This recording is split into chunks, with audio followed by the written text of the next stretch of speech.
Assalamualaikum warahmatullahi wabarakatuh, teman-teman. Selamat pagi. Hari ini pada hari Sabtu ya.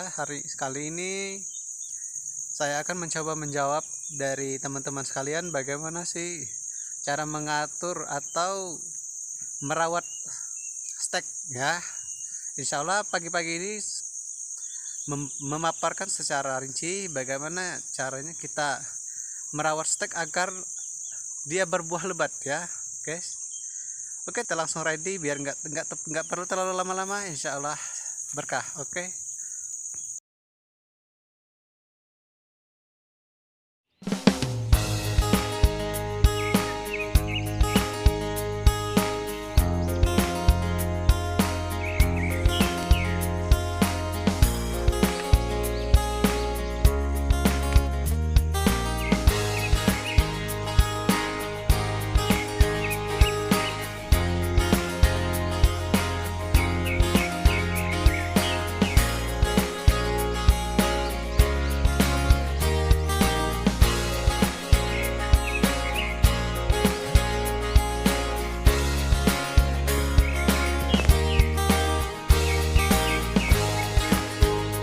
Ya teman-teman, insya Allah bulan-bulan 5 ini udah mulai panen ya.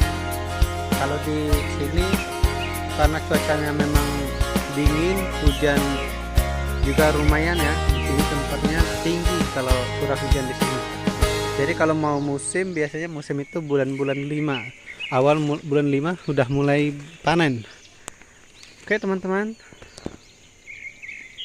kita langsung ready cara-cara merawat dari stek ini.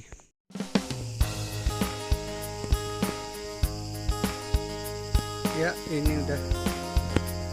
Oke teman-teman, diperhatikan ya, yang mana yang harus dilepas dan mana yang tidak harus dilepas ya.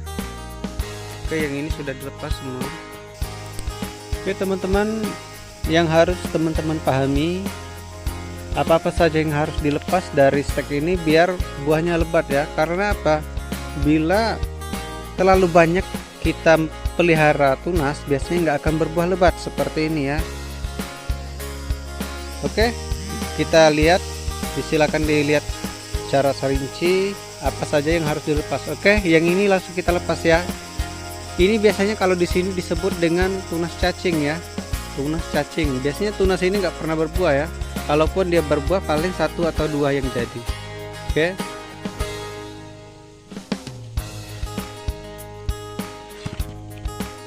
Oke teman-teman, di sini saya lepas yang ini karena ini nggak akan buah. Saya menggunakan parang ya, karena apa? Nggak bawa pisau yang kecil. Oke, selanjutnya yang ini juga dilepas. Ini juga nggak akan pernah buah ini ya teman-teman. Oke, melepasnya kalau bisa pakai gunting atau pakai pisau yang kecil ya. Nah oke, yang ini biasanya nggak akan pernah berbuah, jadi kita harus melepas, mau tidak mau kita harus lepas biar yang lain tidak terganggu ya. Nanti kalau misalnya tumbuh tunas baru yang bagus, biasanya baru kita tidak dilepas seperti yang ini ya. Kalau yang ini jangan dilepas karena ini buat untuk masa depan. Oke, yang ini juga kita putuskan.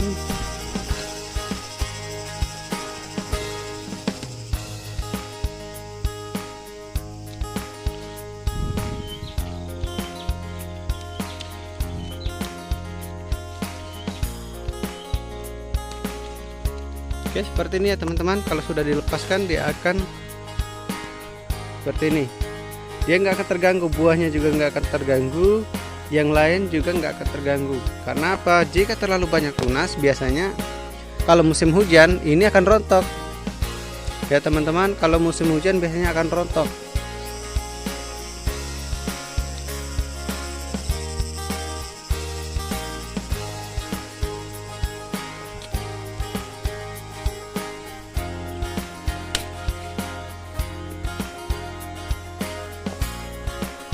Ya, ini namanya tunas cacing. Ini semua harus dilepas biar yang lain tidak terganggu. Oke teman-teman, ya seperti ini langsung lepas saja. Oke, jadi langsung kelihatan buahnya di mana. Nanti kalau sudah dilepas biasanya akan tumbuh tunas baru seperti ini. Kalau tunasnya super atau yang bagus, jangan dilepas, biar nanti buat musim yang tahun akan datang. Ini juga harus dilepas teman-teman. Nah gini ya teman-teman, kalau misalnya nggak dilepas biasanya akan seperti ini. Kalaupun dia tumbuh bunga nggak akan jadi putik atau nggak akan jadi buah seperti ini ya teman-teman, kalau nggak dilepas ya.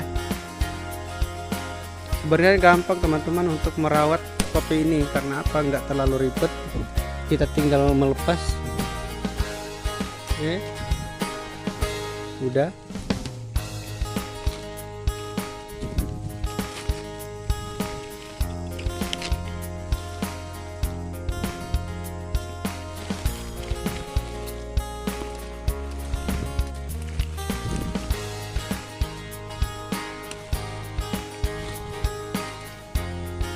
Oke teman-teman, sebenarnya kita nggak terlalu khawatir ya kalau kita melepas tunas-tunas seperti ini, karena apa, tunas ini sangat mengganggu. Jadi kalau misalnya kita lepas kita nggak terlalu khawatir, karena tidak akan lama akan tumbuh lagi tunas yang baru. Insya Allah kalau misalnya tunas yang baru itu bagus, maka kita jangan dipotong, agar di tahun yang akan datang kita bisa panen lagi ya.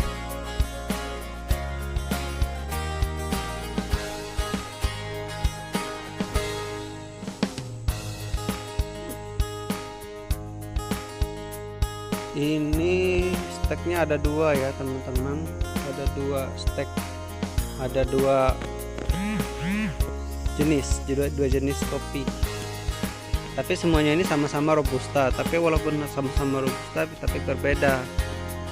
Ini ada yang kalau di sini bisa sering disebut dengan kopi stek dengan tulang ikan katanya kan. Ini memang mirip dengan tulang ikan, jadi dahannya itu terus naik. Tapi kalau ini sering disebut dengan payung. Biasanya dia itu kalau udah rimbun dia tuh mirip dengan payung. Oke, seperti ini teman-teman yang jelasnya. Nah biasanya kalau dilihat dari jauh dia mirip dengan payung. Nah teman-teman, kalau masalah tunas, selain tunas cacing yang harus kita lepas adalah tunas dari batang itu sendiri seperti ini. Tunas ini harus kita lepas biar yang stek di atas ini tidak terganggu. Oke, sudah dilepas. Karena apa? Jika tidak kita lepas maka akan terganggu. Maka yang di atas ini maka akan kurang buahnya ya, nggak lebat lagi.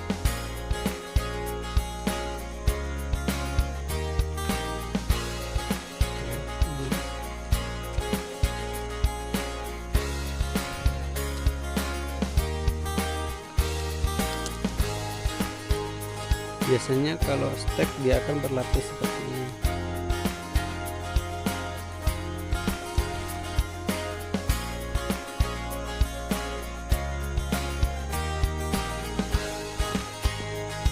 Yang harus teman-teman ketahui, kenapa yang namanya tunas cacing perlu kita dan sangat perlu untuk dilepas.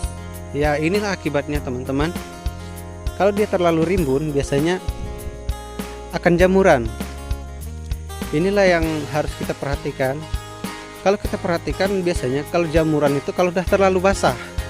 Jadi kalau kita terlambat untuk melepas tunas cacing biasanya akan seperti ini, akan tumbuh jamuran. Jamuran ini terjadi karena terlalu lembab. Di mana-mana aja kalau udah terlalu lembab maka yang terjadi adalah jamuran. Nah, seperti ini teman-teman. Jadi mati dahannya.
Oke teman-teman, itulah penjelasan dari saya seputar bagaimana cara merawat dari stek ini ya.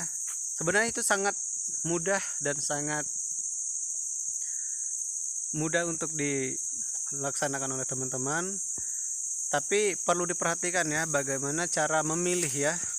Yang harus kita pilih itu tunas itu biasanya tunas yang sangat kurus. Biasanya kalau ciri-cirinya kalau tunas cacing itu sangat kurus, dia tuh enggak terlalu berkembang tapi banyak.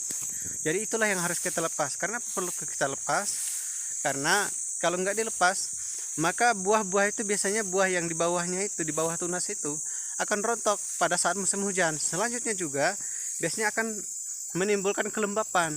Kalau misalnya lembab, itulah yang akan terjadi. Kalau terlalu lembab akan menimbulkan jamur. Jadi jamur itu nih biasanya langsung membuat mati dari dahan ranting dari pohon kopi stek ini. Jadi perlu diperhatikan oleh teman-teman. Kenapa ini wajib untuk kita laksanakan dalam hal memperhatikan tunas ini? Karena apa? Kalau terlalu banyak tunas, buahnya tidak akan banyak. Selanjutnya juga, kalaupun ada buahnya, kalau musim hujan akan rontok. Begitupun juga dengan jamur, akan tumbuh jamur yang mengakibatkan dahan ranting ini akan mati. Karena apa? Kalau udah mati kan kita sendiri yang rugi ya teman-teman. Oke teman-teman, itulah penjelasan dari saya. Untuk penjelasan yang selanjutnya insya Allah akan saya post nanti di segmen selanjutnya.